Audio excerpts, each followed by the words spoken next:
Kami memuji Engkau karena Engkau adalah Allah yang berkuasa, Allah yang perkasa Bapa.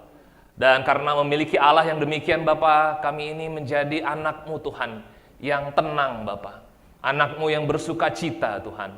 Anak-Mu yang selalu bersyukur Tuhan. Anak-Mu yang menjalani hari demi hari Bapa dengan hati Engkau Tuhan. Sudah 4 minggu ini Tuhan, kami belajar tentang undivided heart Bapa. Terima kasih karena makin mengenal hati Engkau, itu membuat kami Tuhan mengikuti Engkau Tuhan dengan sepenuh hati Bapa. Biarlah Tuhan, kami terus belajar Bapa.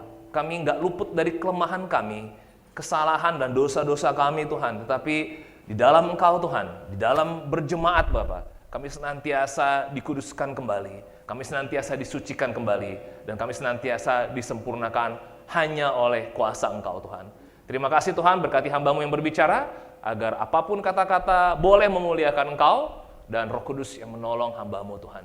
Di dalam nama Yesus Kristus, kami berdoa dan ucap syukur. Amin. Ya, hari ini adalah minggu kelima, kita belajar tentang undivided heart. Ya, bulan depan kita sudah punya tema yang baru, tetapi saya semangat, karena apa? Saya aja belajar tentang undivided heart ini membantu hati saya, supaya hati saya selalu cek and recheck lagi menurut firman Tuhan. Ya, minggu lalu kita udah belajar, kita bisa saja melayani, tapi belum tentu ya itu dari hati yang kudus. Kita belajar dari hatinya Daud, luar biasa, a man after God's own heart. Nah, hari ini saya akan berbicara tentang the cost of divided heart. Jadi kalau kita nggak punya hati yang penuh buat Tuhan, kalau kita setengah-setengah, kalau kita 80% aja, 70% aja, atau 90% aja, ada harga yang harus kita bayar. Ada dampak yang akan kita punya. Ya. Dan ini membawa kita supaya kita semangat bahwa luar biasa Tuhan kita membawa supaya kita sepenuh hati. Dan di dalam bulan ini saya sudah sering share gambar ini.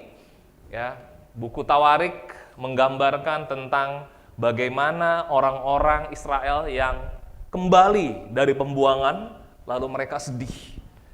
Ya ampun, kita sudah kembali dari pembuangan, sudah 70 tahun kita dibuang, dan waktu kembali Yerusalem dalam keadaan puing-puing, hancur, tembok runtuh, ya, dan istilahnya kalau kita mau melanjutkan kehidupan, sepertinya keamanan tidak ada, sepertinya untuk hidup di dalam komunitas juga sulit.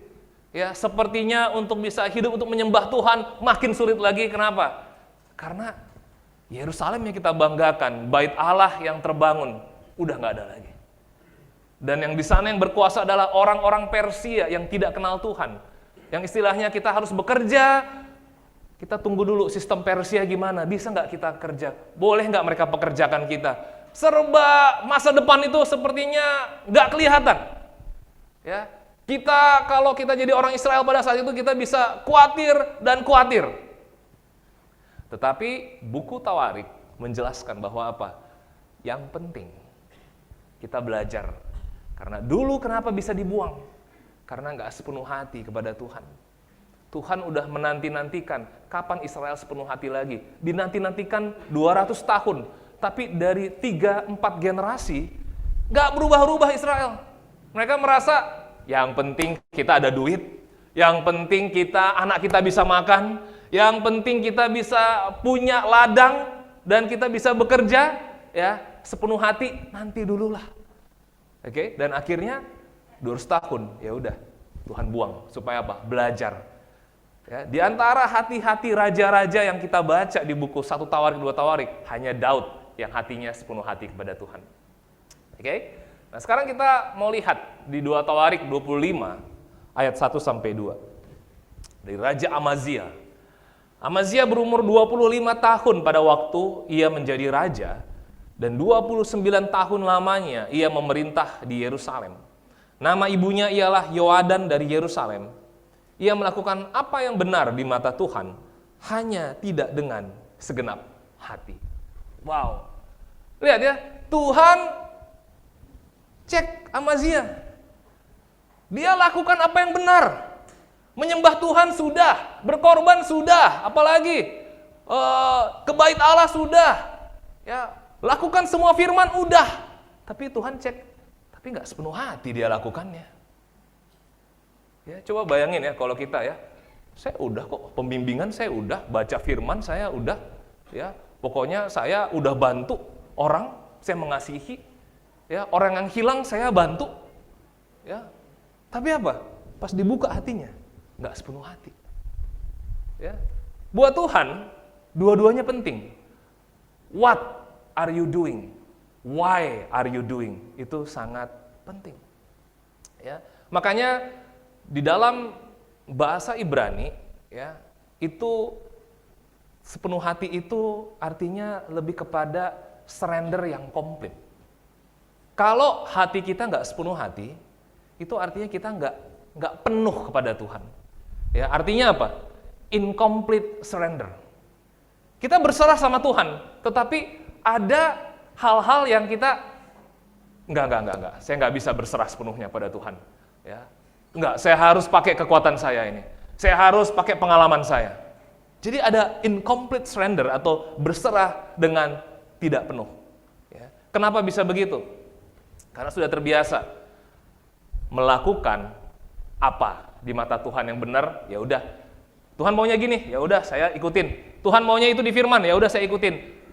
Bagaimana caranya? Saya lihat firman. Tapi why saya lakukan itu? Ya. Ada kemungkinan raja-raja di Israel dulu, saya lakukan ini firman Tuhan ini supaya apa? Ya, supaya pemerintahan saya lama aja. Atau apa? Saya lakukan ini supaya saya diberkati Tuhan. Jadi motivasi yang di dalam hati itu selalu Tuhan lihat. Betul nggak orang melakukan firman Tuhan itu tulus nggak? Sepenuh hati nggak buat Tuhan? Ya. Nah, tapi ini juga bisa membuat kita ke ekstrim yang lain.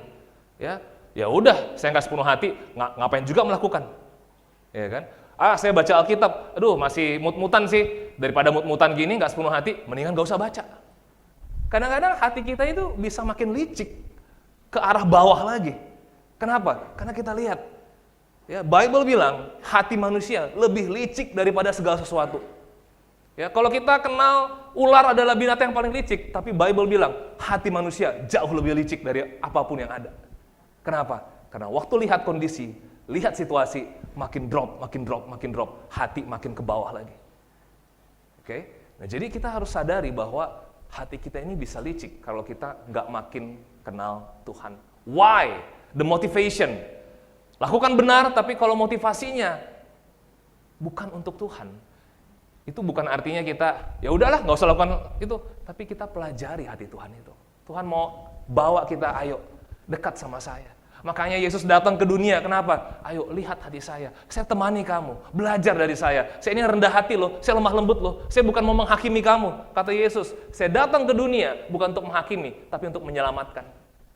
Banyak orang di dunia takut kenal Tuhan lebih lagi, kenapa? Nanti kalau nggak benar dihukum, mendingan saya nggak usah ikut Tuhan. No, Yesus datang bukan untuk menghakimi di Yohanes pasal 3, tapi dia datang untuk selamatkan hati kita. Kalau hati kita jadi licik, jadi drop ke bawah. Kita lihat apa yang dilakukan Amazia. 2 Tawarik 25 ayat 3 sampai 4. Segera sesudah kuasa kerajaan itu kokoh di tangannya, dibunuhnyalah pegawai-pegawai yang telah membunuh raja, yaitu ayahnya. Tetapi anak-anak mereka tidak dihukum mati olehnya, melainkan ia bertindak sesuai dengan apa yang tertulis dalam Taurat, yakni kitab Musa, di mana Tuhan telah memberi perintah, janganlah ayah mati karena anaknya, janganlah juga anak mati karena ayahnya, melainkan setiap orang harus mati karena dosanya sendiri. Amazia berarti baca buku ulangan dia. Dia saat teduh dari buku ulangan, wah, amin Tuhan.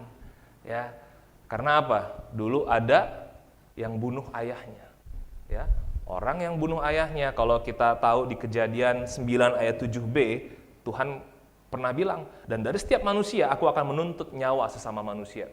Kalau orang bunuh orang lain, ya, saya akan menuntut nyawamu. Itu zaman perjanjian lama. Makanya mata ganti mata, gigi ganti gigi, kita tahu itu. Tapi waktu Yesus datang, semuanya tentang ayo belajar dari hatinya Yesus. Biar saya yang mati. Memang setiap orang yang membunuh, setiap orang yang berdosa itu harus mati. Tapi saya yang gantikan. Kalau dulu belum ada yang gantikan. Ya, Orang yang membunuh orang harus bertanggung jawab, nyawanya juga harus mati. Tuhan atur itu. Tapi Tuhan nanti ada timingnya. Waktu Yesus datang, dia yang gantikan semuanya. Mau orang membunuh, mau dosanya hebat luar biasa, saya yang gantikan nyawanya. Baik Tuhan ya. Nah, tetapi saat itu Amazia juga ikutin firman Tuhan. Bapaknya dulu dibunuh. Makanya dia ikutin firman Tuhan, buku Ulangan. Ya udah, kalau bapak saya dibunuh, orang-orang yang membunuh itu harus mati. Ya. Tetapi anak-anak daripada orang yang membunuh nggak harus mati. Kenapa? Karena yang berdosa itu yang harus mati, anaknya nggak perlu. Lihat ya, dia tidak didrive oleh dendam, ya, tidak didrive oleh pokoknya satu keluarga semuanya harus mati. Enggak. Dia ikutin buku Ulangan, dia ikutin firman Tuhan. Benar nggak apa yang dilakukan? Benar. Tapi sekarang kita nggak pernah tahu motivasinya apa. Apa motifnya? Apakah karena dia mau mengasihi Tuhan, makanya dia ikutin firman Tuhan itu, atau misalnya apa? Aduh, saya takut nanti kerajaan saya runtuh gara-gara saya nggak lakukan firman Tuhan. Ya, kadang-kadang kita melakukan firman Tuhan itu untuk demi kita aja, bukan demi hati Tuhan, bukan untuk mengasihi Tuhan. Padahal perintah yang utama dan terutama adalah kasihilah Tuhan Allahmu dengan segenap hatimu. Tuhan maunya kalau mengasihi dia segenap hati. Bukan dengan segenap kepentingan saya Tuhan, saya mau mengasihi Engkau Tuhan. Selama itu saya mengasihi Engkau, itu balik lagi ke saya mau. Kalau kita nggak 50-50 saham kita, ya nggak deh ya. Tuhan terlalu egois. Ya, jadi siapa yang nyiptain, siapa yang desain hati, ya. Nah, jadi pertanyaan saya adalah, kita ikut firman Tuhan, motivasinya apa? Apa yang tersimpan dalam hati kita sehingga kok masih semangat kita ikut firman Tuhan? Kok masih saat teduh sih tiap hari? Kok masih mau bantu orang jadi murid Yesus? Kok masih mau bimbing? Itu motivasinya apa? Apa yang tersimpan dalam hati? Oke? Nah, karena hari ini saya berbicara tentang harga yang harus dibayar kalau kita nggak sepenuh hati ke Tuhan. Ya. Yang pertama, poin yang pertama adalah waktu kita mengejar yang berharga menurut dunia. Itu adalah hal yang membuat kita nggak sepenuh hati. Kita kejar yang berharga menurut dunia. Kita lihat kelanjutan dari Raja Amazia. Kelihatannya dia melakukan firman sesuai ya kehendak Tuhan. Ayat 5b sampai 8. Ketika ia menghitung mereka yang berumur 20 tahun ke atas, didapatinya 300.000 teruna yang sanggup keluar berperang dengan tembok dan perisai. Selain itu, ia menyewa 100.000 pahlawan yang gagah perkasa dari Israel dengan bayaran 100 talenta perak. Tetapi seorang abdi Allah datang kepadanya dan berkata, "Ya Raja, janganlah tentara Israel dibiarkan bergabung kepada Tuanku, karena Tuhan tidak menyertai Israel, yakni semua Bani Efraim ini. Dan jikalau mereka bergabung juga, bagaimanapun juga perbuatan dan kekuatanmu di dalam perang, Allah akan menggelincirkan engkau di depan musuh, sebab Allah mempunyai kuasa untuk menolong dan menggelincirkan." Lihat ya, kita tahu bahwa Israel udah terbagi dua, Israel Utara dan Israel Selatan. Israel Selatan disebut dengan Yehuda, Israel Utara disebut dengan Israel. Ya, Israel yang selatan lah, yang Yehuda lah yang Tuhan janjikan. Kenapa? Ini keturunannya Daud.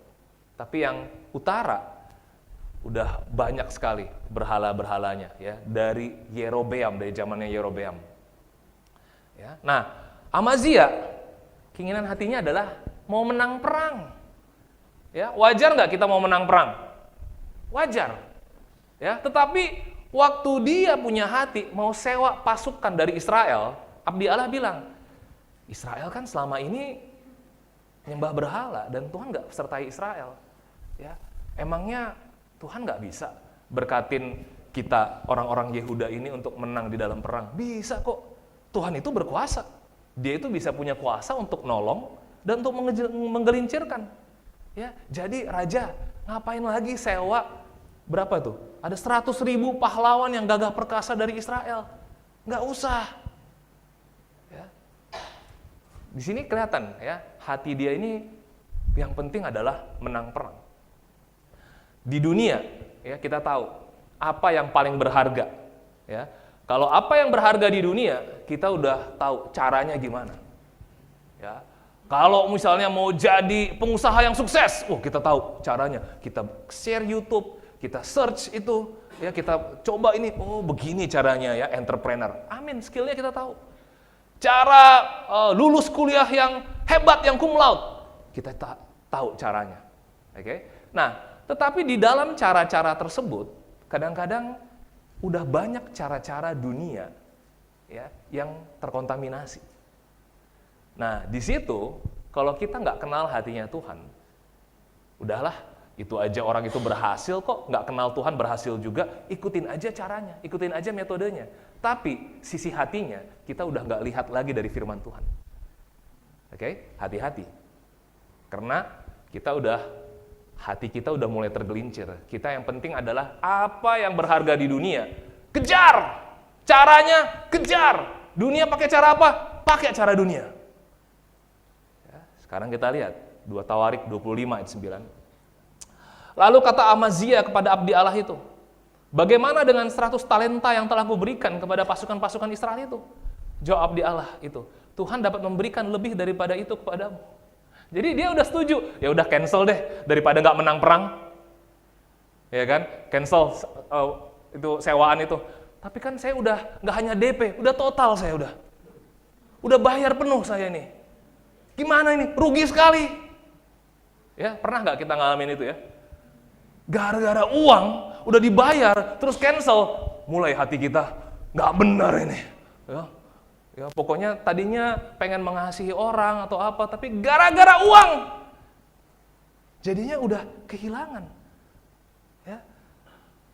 Terus dia hitung-hitung, 100 talenta, aduh, rugi saya ini, nggak bener nih 100 talenta nih. Ini Tuhan ada-ada aja nih. Ya, kadang-kadang kita berpikir, nggak mungkin ini dari Tuhan pasti pengen memberkati. Ya, masa Tuhan membiarkan saya rugi? Ya kan? Kenapa? Karena pola pikir dunia kita masuk-masukkan ke Tuhan. Begitu ada berkat, wah ini pasti dari Tuhan. Ya, tapi kalau ini rugi, enggak, ini bukan dari Tuhan, ini iblis mau menghancurkan hidup kita ini. Nah, kenal nggak hati Tuhan dari firman? Buat Tuhan, kalau mau menang, hatinya bukan karena uang. Buat Tuhan, kalau mau menang, kuasa saya. Kamu harus kenal kuasa saya. Kamu harus tulus sama saya. Ya. Nah, ini yang mulai kelihatan. Kita hari ini emosi karena apa? Ya. Nah, itu mulai kelihatan hati kita di sana. Mau menang perang itu sesuai kehendak Tuhan. Tapi motivasinya, wah uang jadi rugi. Wah ntar kalau nggak menang gimana? Oke. Lalu ayat 9, lalu kata Amazia kepada abdi Allah itu, bagaimana dengan 100 talenta? Ya, tadi ya, ini udah ya. Yang telah kuberikan kepada pasukan-pasukan Israel itu, jawab abdi Allah, Tuhan dapat memberikan lebih daripada itu kepadamu. Kehilangan uang itu jadi lebih besar daripada kehilangan penyertaan Tuhan. Ya. Kalau Israel tetap disewa, ya, Tuhan nggak sertai perangnya. Tapi kalau Israel tidak disertai dalam perang sama si raja, saya kehilangan 100 talenta, rugi. Ya. Masih ingat kisah orang muda yang kaya ya, di dalam Matius 19. Ya, dia semangat lari-lari, guru, perbuatan baik apa lagi yang harus aku lakukan untuk masuk ke kerajaan surga? Wah, bagus ya motivasinya, mau ke surga. Ya, tapi di situ Tuhan jauh lebih dalam lagi. Ya, lakukan segala perintah Allah. Udah Tuhan, saya nggak bunuh, saya menghormati orang tua, saya begini, bisa bikin listnya 10 lah itu, saya lakukan semuanya. Udah cukup kan Tuhan? Nah, Tuhan ini masuk ke dalam hati orang. Selama ini yang dia andalkan tuh siapa dalam hatinya? Ya, dia orang kaya. Sekarang Tuhan mau uji hatinya. Jual hartamu. Berikan ke orang miskin, habis itu ikutin saya. Nggak bisa dia. Jadi dia hanya bisa melakukan kehendak Tuhan kalau ada hartanya. Tapi kalau nggak ada hartanya, nggak bisa dilakukan kehendak Tuhan. Nah, di sini baru kelihatan hatinya yang mana. Ya. Nah, ini yang harus kita cek. Kita ini terbiasa pola hidup kita tuh semangat tuh kalau apa? Karena waktu nggak ada sesuatu itu, atau nggak ada support, terus kita nggak semangat lagi. Kelihatan hatinya di mana. Hatinya itu betul-betul mau kenal Tuhan, dan yakin sama Tuhan, atau yakin sama orang, atau yakin sama uang, yakin sama harta. Ya, setiap orang bisa beda-beda. Kalau orang muda yang kaya ini tentang hartanya ini. Ya, dia nggak masalah selama hartanya ada.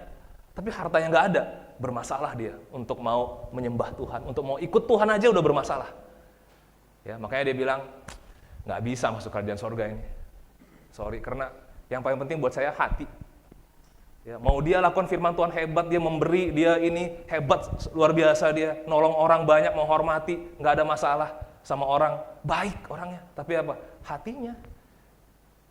Dari hatinya nggak bisa masuk kerajaan sorga. Lihat ya. Jadi kita ini sekarang lagi belajar tentang bukan kita mengukur-ngukur Tuhan. Masa sih Tuhan nggak selamatkan kita? Masa Tuhan sejahat itu? Nah, biasanya orang kayak begitu mikirnya. Ya, tapi kita mau kenal hati Tuhan dari firman Tuhan. Kepemilikan jadi lebih besar daripada apa? Mengenal, mengikut, dan juga mengasihi seperti Yesus.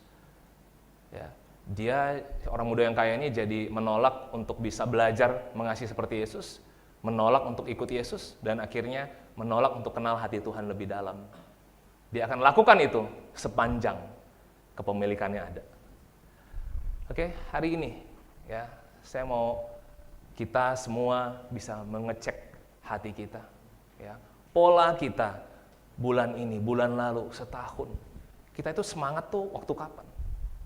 Terus yang buat kita nggak semangat tuh yang mana? Karena Tuhan mau bawa hati kita. Poin saya yang kedua, ya, hanya fokus apa yang diinginkan. Tadi poin yang pertama adalah dia benar-benar hanya mengejar yang berharga menurut dunia. Menang perang, uang. Nah, sekarang poin kedua adalah hanya fokus apa yang diinginkan. 2 Tawarik 25 ayat 10. Kemudian Amazia memisahkan pasukan yang datang bergabung kepadanya dari Efraim, supaya mereka kembali ke tempat tinggalnya. Maka sangat marahlah mereka terhadap Yehuda. Mereka kembali ke tempat tinggalnya dengan marah yang menyala-nyala. Nah, sekarang pasukan sewaan itu ngapain? Marah-marah. Kok di-cancel saya? Ya. Kita udah siap-siap perang nih. Ya, kok di-cancel? Nah, makin kelihatan lah Israel ini memang nggak beserta Tuhan lagi. Kenapa? Sekalinya di-cancel langsung marah-marah. Ya. Nah, kenapa mereka marah-marah? Padahal kan udah dapat 100 talenta loh. Tanpa berperang udah dapat 100 talenta. Untung nggak? Untung. Ya, kalau kita kayak gitu gimana? Wah, lumayan. Uang udah masuk tapi nggak usah kerja. Tuhan luar biasa. Kan bisa begitu, ya kan? Tapi dia malah marah-marah. Kenapa? Karena buat peradaban terdahulu, kalau perang itu bisa dapat jarahan lebih banyak daripada sewaan. Kalau kita perang, ya itu jarahan itu bisa ratusan kali lipat lebih daripada apa? Gaji dia berperang itu. Nah, ini yang dia cari. Mereka marah kalau apa? Nggak dapat untung banyak nih. Tapi mereka nggak bisa bersyukur lagi. Ya nih, bersyukur ya udah dapat 100 talenta perak. Nggak bisa bersyukur lagi. Tapi yang bikin dia marah adalah harusnya bisa dapat lebih banyak. Ini gara-gara cancel nih, nggak bener nih. Ada-ada aja. Ya, pernah nggak kita di dalam posisi seperti itu ya? Udah sulit bersyukur dari apa yang kita sedang miliki, sedang Tuhan kasih, sedang supaya kita menikmati, kita nggak bisa bersyukur lagi. Karena pikiran kita udah ke arah harusnya saya bisa dapat lebih lagi. Ya, kadang-kadang ya, saya kalau misalnya lagi melayani gitu ya, aduh, kok cancel lagi? Gitu ya. Itu juga kalau dulu-dulu tuh bisa gini, akhirnya pas cancel, adalah lihat YouTube, nonton. Lama-lama apa ya? Jadi males. Kenapa? Karena motivasi itu dimakan. Tadinya apa? Pengen mengasihi orang. Begitu jadwal cancel, jadinya apa? Hati mengasihi orang pun udah hilang. Jadi hatinya kemana? Termakan gara-gara cancel.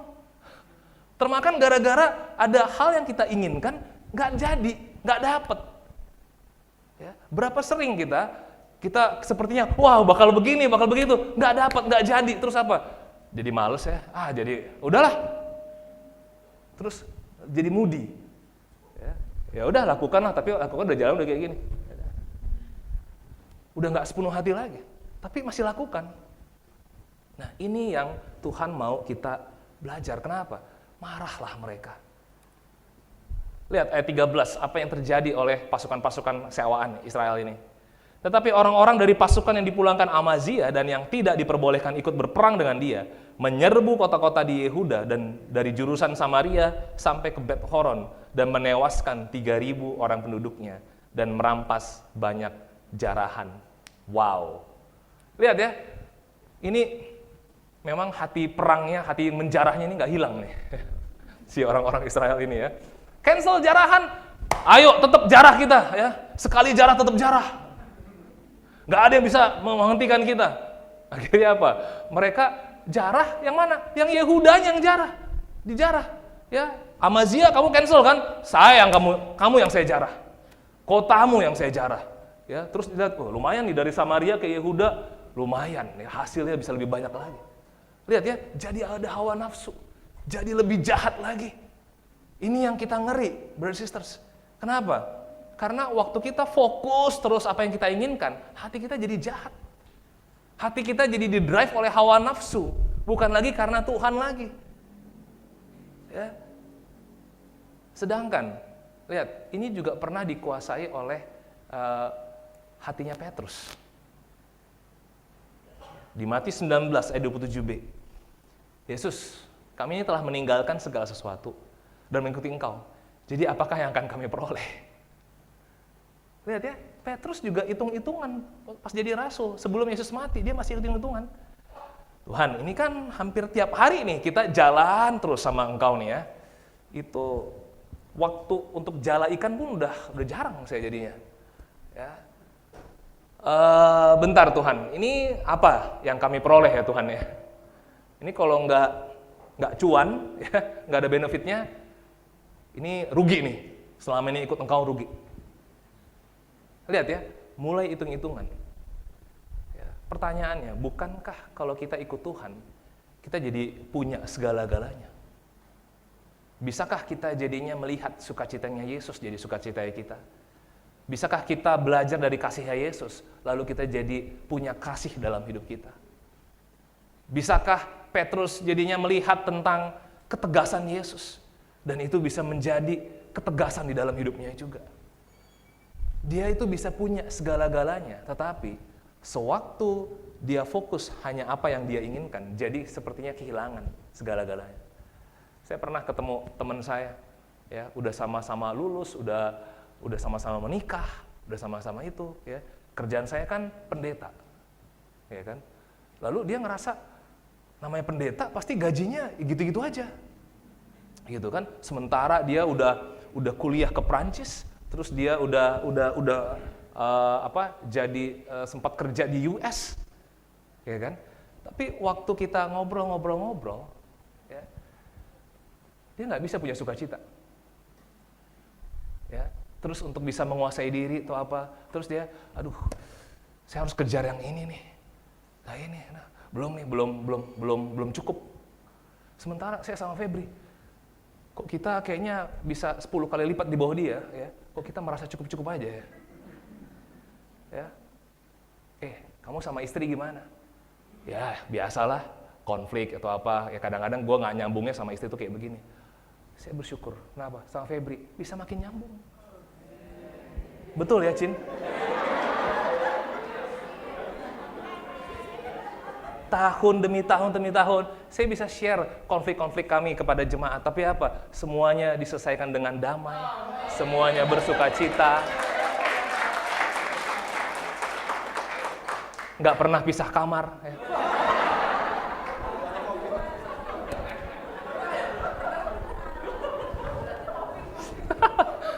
Kecuali COVID. Begitu saya antigen, saya positif itu bulan 2 kan, ya kan, langsung ini kasurmu di sini ya. Saya disingkirkan. Ya. Tapi Ini adalah hal yang waktu saya cerita. Ih, kok bisa gitu ya Ses hidup kamu ya? Di situ saya mulai bisa lihat, wow, saya punya segala-galanya yang dimiliki Kristus. Saya punya segala-galanya. Apa yang Tuhan mati buat saya dan bangkit dia ajarin, bisa kita hidupi. Ya, dan itulah kebanggaan kita. Ya. Kalau misalnya kita ada merasa bersalah, ya kan? Ini dari Cassandra Bradford 2015, dia bilang apa? Kalau kita ada hati kita bisa merasa bersalah, kadang-kadang itu hati itu dipengaruhi oleh apa? Saya berhutang kepada kamu. Ya, misalnya apa? Kita salah sama orang, aduh, nggak enak sama dia. Ya, itu hati ya selalu dikuasai. Saya nggak enak sama bos, saya nggak enak sama orang tua, saya nggak enak sama saudara saya. Ya, tetapi habit yang perlu kita punya adalah apa? Mengakui. Ya, makanya Tuhan bilang confess lah, karena dengan confess kita ini bisa, guilty feeling kita bisa disembuhkan. Ya, itu belajar dari siapa? Yesus. Kalau ada kita punya amarah itu artinya apa? Kamu berhutang sama saya. Ya. Kamu dulu lakukan itu kan, kamu nggak pernah berubah. Ya, kamu masih hutang sama saya. Ya, ini bukan soal duit, tapi soal kelakuan orang. Ya, kamu nggak pernah minta maaf sama saya, kamu nggak pernah balas kasih saya. Sepertinya orang berhutang, itu yang buat kita marah. Ya. Kalau saya masih marah, kok kamu gini terus? Ya kan? Pasti pikirannya ya, kamu ada sesuatu yang belum kamu lakukan sama saya. Nah, kebiasaan yang perlu berubah adalah apa? Mengampuni. Mengampuni itu belajar dari mana? Dari Yesus. Apakah karena orangnya layak diampuni? Bukan. Karena hati Yesus punya pengampunan. Karena hati Yesus sudah mengampuni saya. Ya. Dan waktu hati kita jaga bisa mengampuni ya, itu amarah ya, bisa damai. Kalau kita punya hati serakah, seperti tadi saya cerita tentang saya dengan pertemanan saya. Ya. Udah banyak hal materi, udah banyak gelar yang dipunyai, tapi apa? Masih kurang. Itu artinya apa? Saya berhutang kepada saya. Saya harus punya ini lagi. Saya harus kejar ini lagi. Kenapa? Kalau saya nggak kejar ini, saya nggak puas. Saya belum cukup.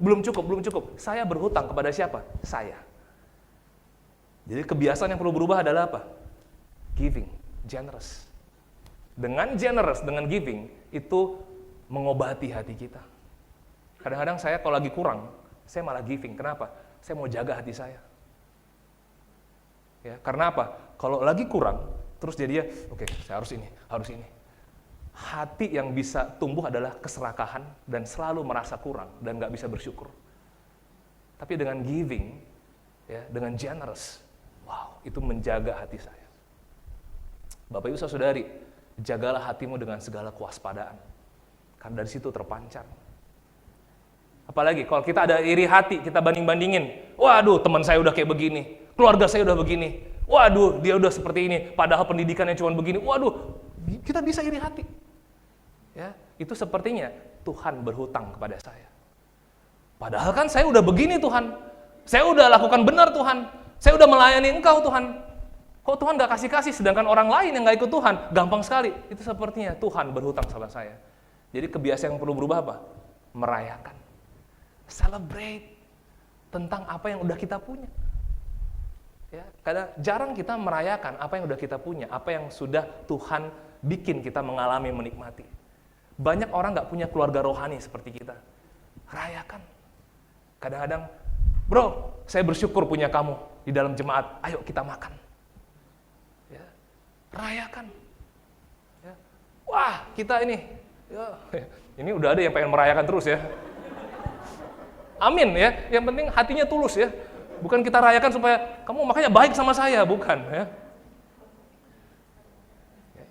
Nah, ini yang akhirnya Petrus berubah setelah Yesus mati, bangkit, lihat.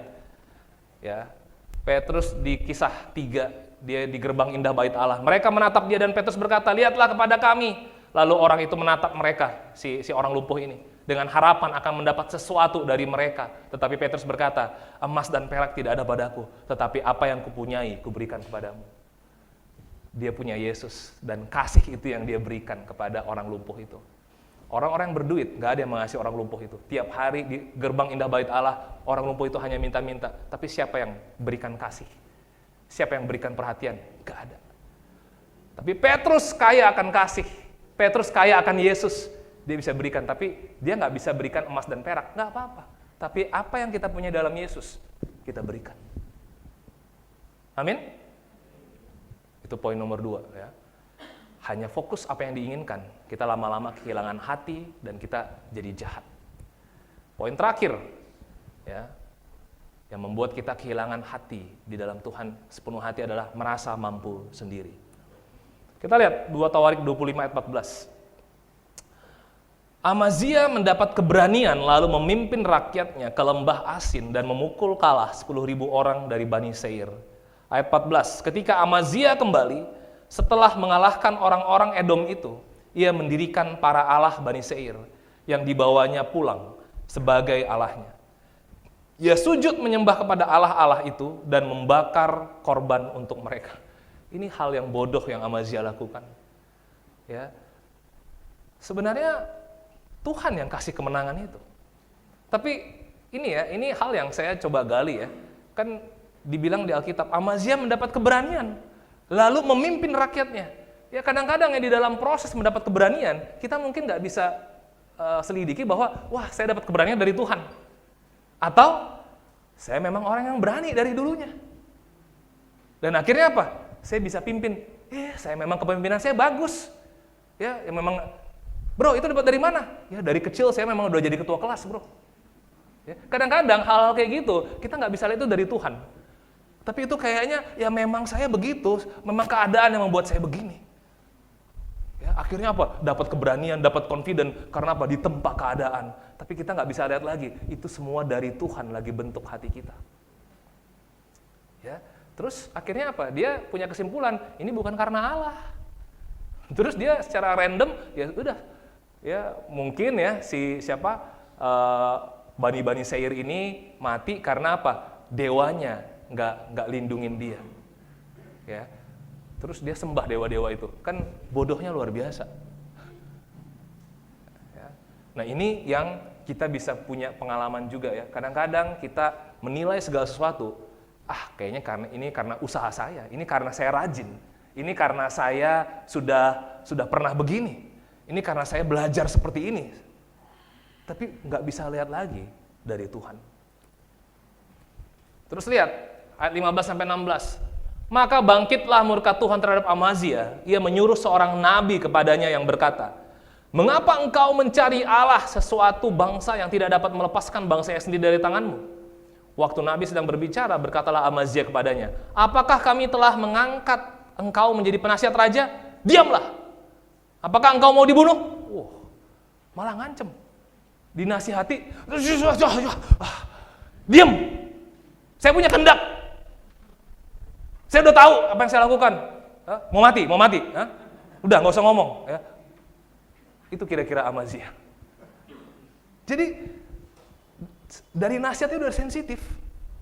Udah nggak bisa lagi lihat tentang Tuhan. Jadi takutnya nanti Tuhan menasihati tidak sesuai dengan apa yang diinginkan. Itu paling takut. Ya, pernah nggak kita merasa gitu? Saya pernah. Ya, ini kalau minta nasihat ya. Brother ini biasanya nasihatnya begini nih, bisa panjang nih, 2 jam ini kayaknya nanti ngobrol. Ini ribet daripada ribet, ya. Udah, gini aja. Lihat ya, yang kita mesti gali adalah hatinya kita. Hatinya kita adalah mau lihat tentang Tuhan. Brother sister kasih nasihat belum tentu benar juga, ya, karena brother sister itu bukan Tuhan. Tapi the heart yang rendah hati itu yang Tuhan nanti akan tuntun. Oke, saya menasihati brother sisters, belum tentu itu nasihat yang hebat, luar biasa, bijak, enggak. Tapi kalau kita berdoa, kita sama-sama, ayo kita ini tuntunan Tuhan. Ya, nasihat yang salah, nanti bisa Tuhan tuntun.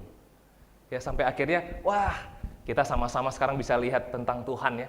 Ya bukan jadi itu sih karena kamu nasihatin kayak gini, sekarang saya jadi begini. Enggak. Ya, tetapi hati yang rendah hati itu yang selalu Tuhan mau lihat. Amazia jadinya apa? Udah pakai asumsi, udah pakai kesimpulan sendiri. Ya, kalau bisa diam aja, kalau bisa saya sendiri aja, udah. Nah ini yang bahaya apa? Hati kita. Lalu lihat, pasal 25 ayat 17.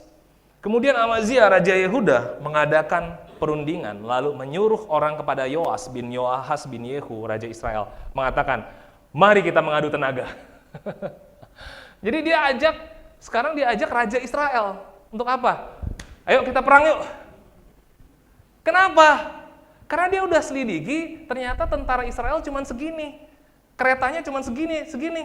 Bisa ini. Udah kita ngadu aja tenaga yuk, lumayan nih, dapat kuasa lagi nanti. Nah, ini si Raja Amazia ini akhirnya apa?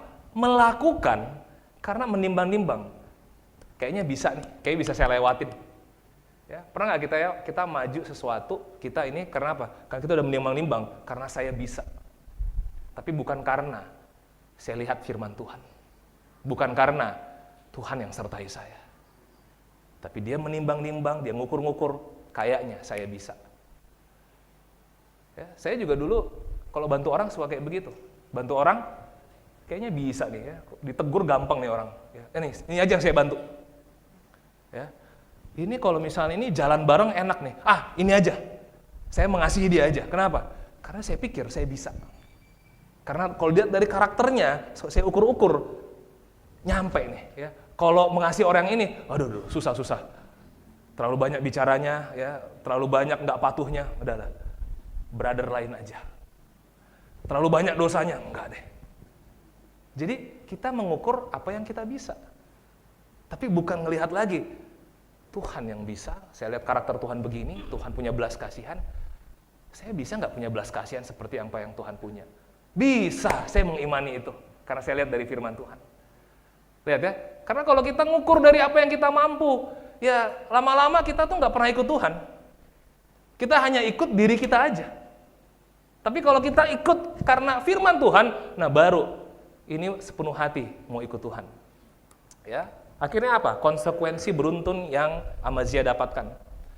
Ayat 20. Tetapi Amazia tidak mau mendengarkan sebab hal itu telah ditetapkan Allah yang hendak menyerahkan mereka ke dalam tangan Yoas.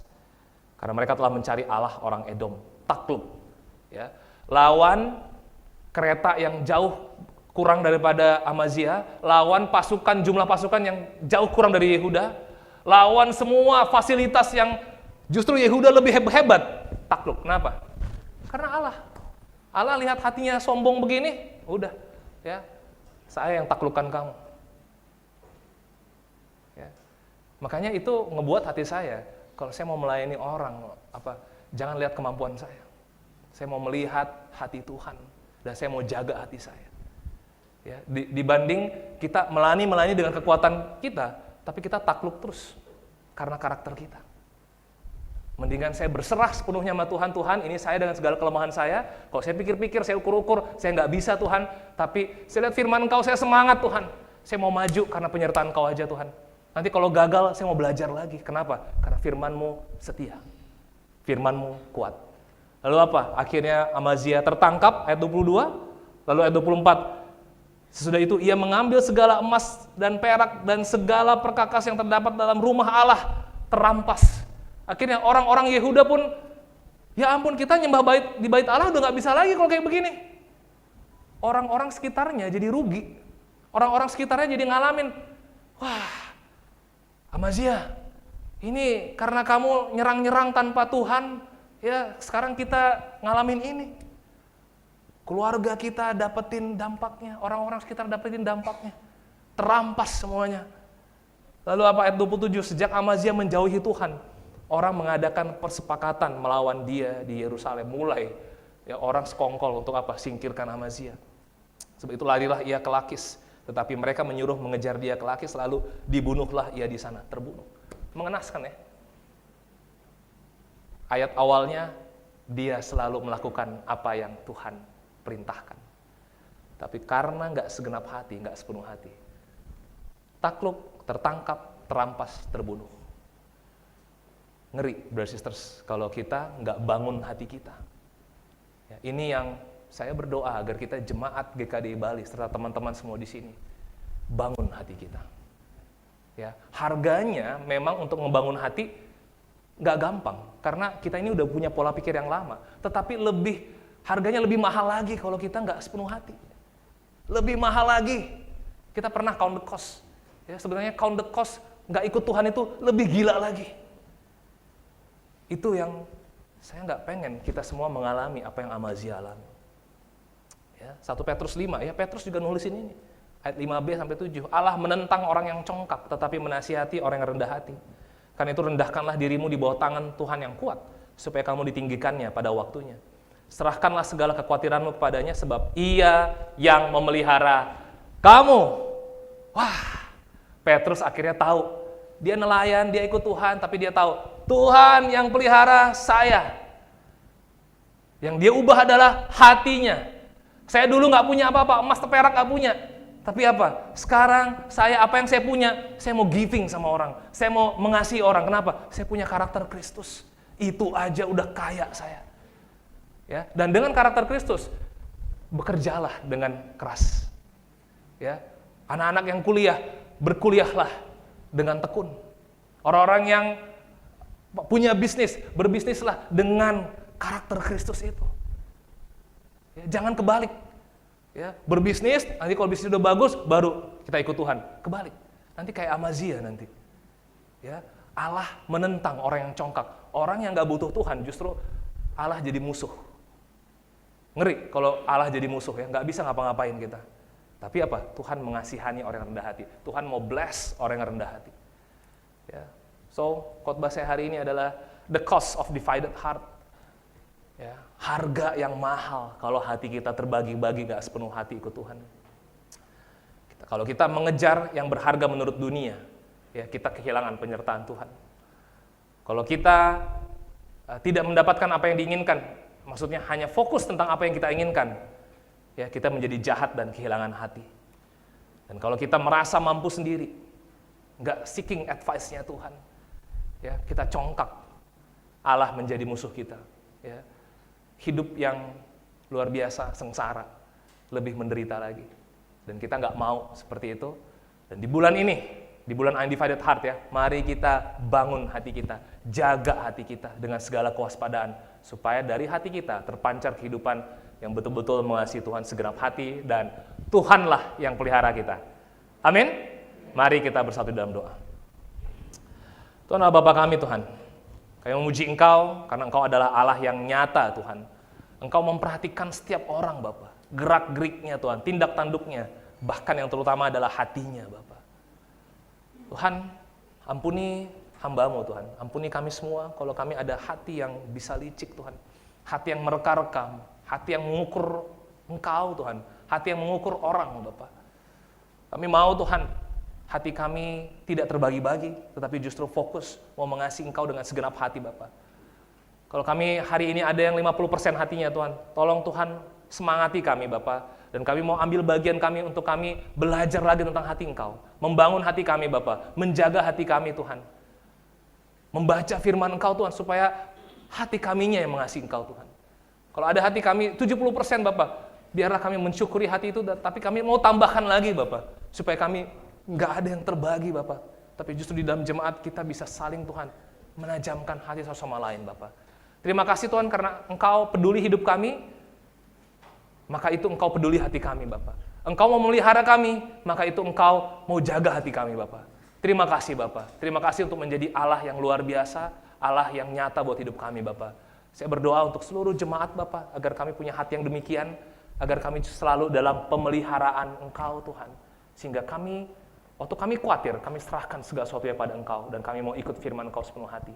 Di dalam nama Yesus Kristus, kami berdoa dan mengucap syukur. Amin.